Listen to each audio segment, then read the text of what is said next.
If you're anything like me, you like animals more than people. And what's not to like? Maybe it's because they have these cute little faces that you can just smush around. Maybe it's because they tend to give you unconditional love of some sort.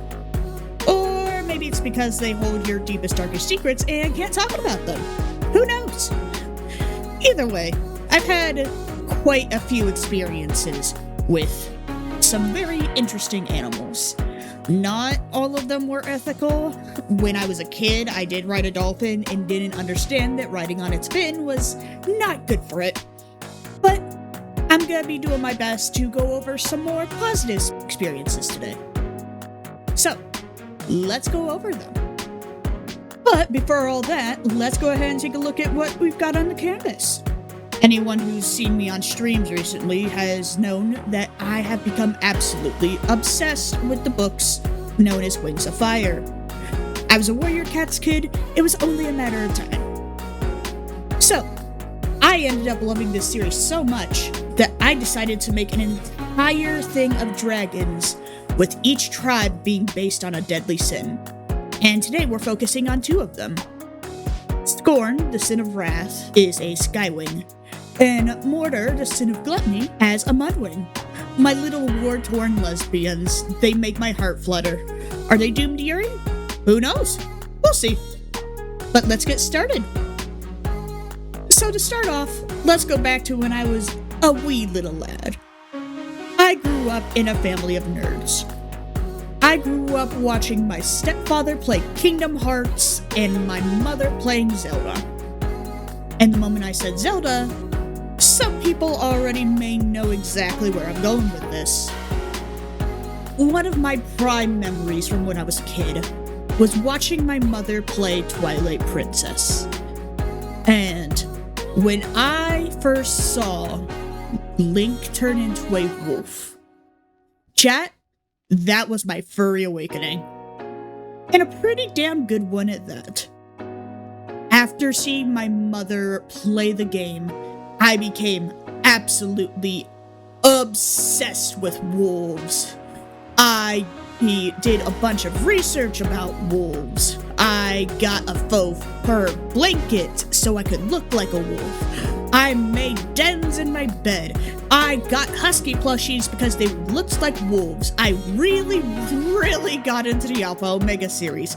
Still love it, even though it's extremely outdated. But this would not be the peak of my wolf craze. Oh no. That would come when one summer, when I was little, my grandparents came to me with tickets to go to a wolf sanctuary. And this wasn't any wolf sanctuary. This was the Seacrest Wolf Sanctuary, known for being a place where you could go in with the wolves and hang out with them. I was hyped. So naturally, after all of this, I became absolutely insufferable when it came to wolf things. I was even the kid who would howl in the middle of class. The fact that it took me until 5th grade to get an autism diagnosis is shocking. So when we got to the wolf sanctuary, I was practically buzzing in my seat. I remember when we got there, there was this little log cabin that led past the fences into the wolf sanctuary. But before we went in with the big wolves, we got to see the little wolves. We got to go into a small enclosure where they were keeping these little wolf pups that had been rescued from breeders, and we got to hold them. And oh my goodness, they were so tiny and so fluffy. And also their teeth were really sharp. You think regular puppy teeth are sharp? That's nothing compared to wolf pups. In fact, this was so long ago, I don't even remember what age I was, but I remember how sharp those teeth were. But it was all worth it. I would do anything to have an experience like that again. But, of course, the tour wasn't done there. This was a full wolf sanctuary, of course.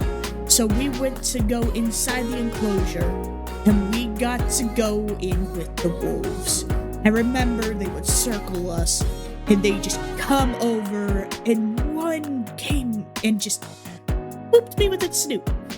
Just doing all the little sniffle things. Apparently, these were wolves that were too domesticated to live out in the wild. This is apparently something that some sanctuaries have to do. And instead, they were used as a way to educate people. Educate them on why wolves were important for the ecosystem, as well as why they really didn't make good pets. That part flew over my head as a little kid, but it's still important. As far as where the sanctuary is now, I hate to say this, but it did have to close down for a little while. Apparently, they had to sue the landlord that they had, and they ended up moving to a new location, meaning they were closed for a good few years. I actually thought that they were closed for good until I actually did some searching for this video, and no, apparently they are still going. So that's really nice to see. Sanctuaries like this are super important because, well, the world's not exactly very kind to animals nowadays. And places like this either manage to get them back on their feet and out into the wild, or give them someplace safe to live should they not be able to return to the wild. It's a great thing. Nowadays, I'm not quite as wolf crazy.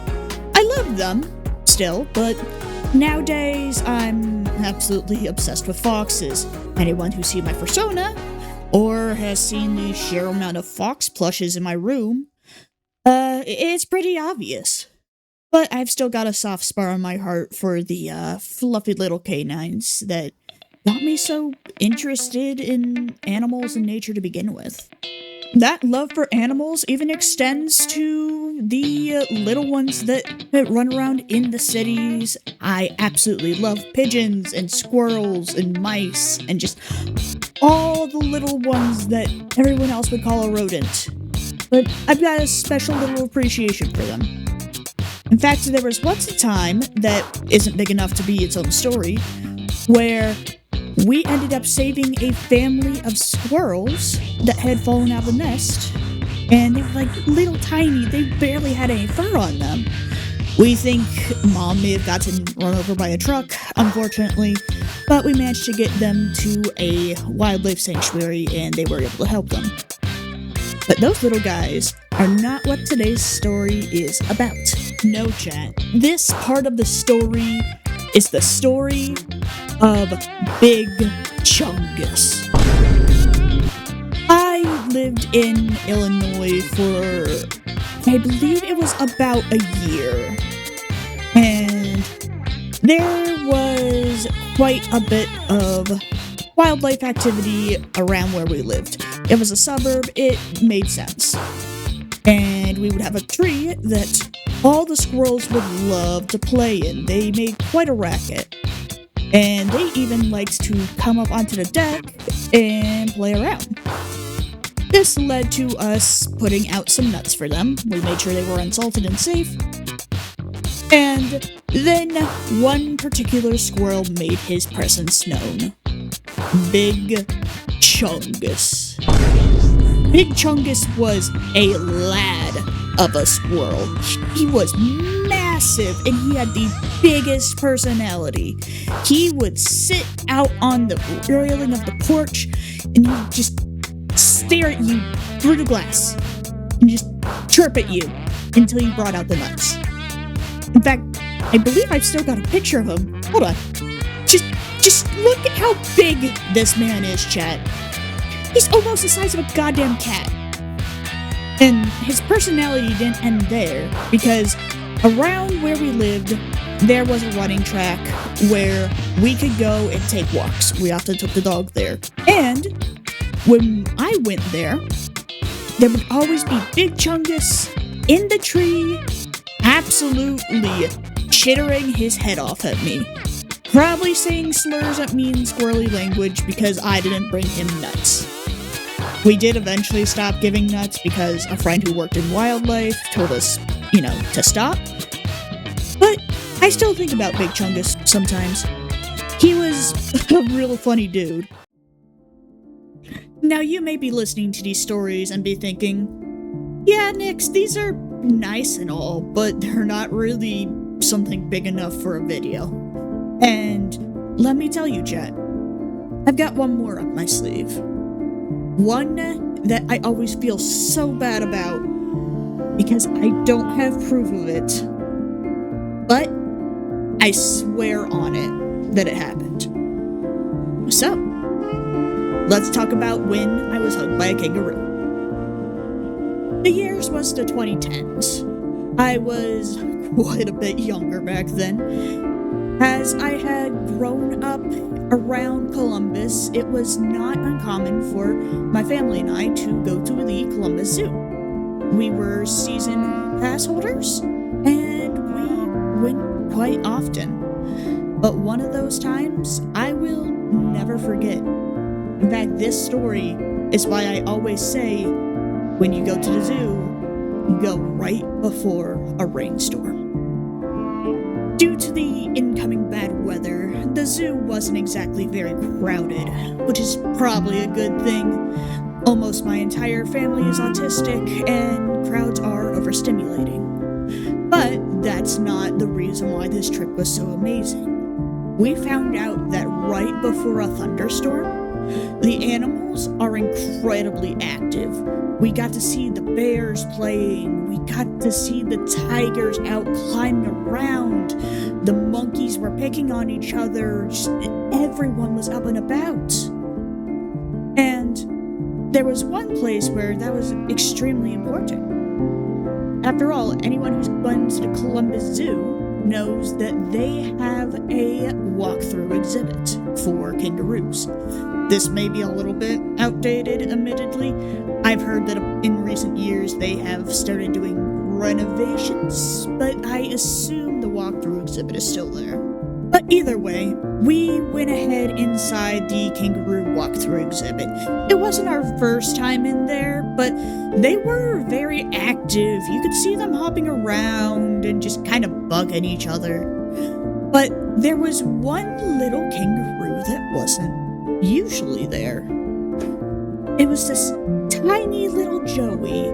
She was maybe up to my hip in terms of height, and I was still a preteen at this point, so I was pretty short. Admittedly, I'm still kind of short now, but that's besides the point. I remember she was there with two zookeepers, and she had ducked under the ropes, and she was going to go cross the path. We, of course, stopped so we could let her cross. But she didn't end up crossing. Instead, she turned towards us and started hopping over.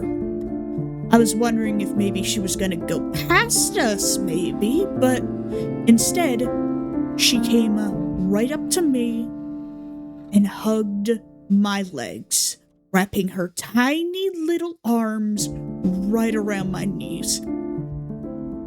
And everyone just froze. The zookeepers kind of laughed it off. Apparently, she had been rejected by her mom, so she had been raised by humans and was very comfortable with them. She eventually went back and she hopped in that little cloth pouch that people tend to have when working with kangaroo cubs. And afterwards, we walked back out.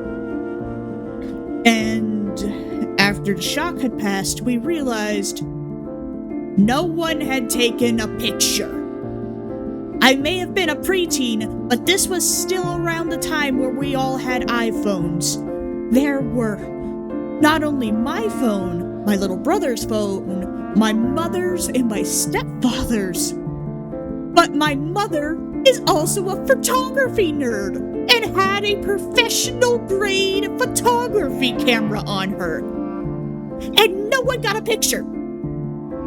I was so baffled that I ended up going to Wattpad and making a post on there, just absolutely raving about how there was no picture at all and that no one was going to believe me that it happened. And to be fair, now that I'm older, even I kind of hardly believe it happened, but it's a strong memory. Take it or leave it if you believe the story, but it was incredible. Hey y'all, thank you so much for watching my first ever video. It's been a process, but I think I finally got the hang of it. I do hope y'all ended up liking the stories. I'm gonna try and do one of these once a month, so this, according to plan, should be the video for August. And we'll see what we end up doing for September. If you'd like to see more of us, we stream over on Twitch at Timely Fox Studios every Monday, Wednesday, Friday, Saturday. And, yeah. I hope to see you all then. And,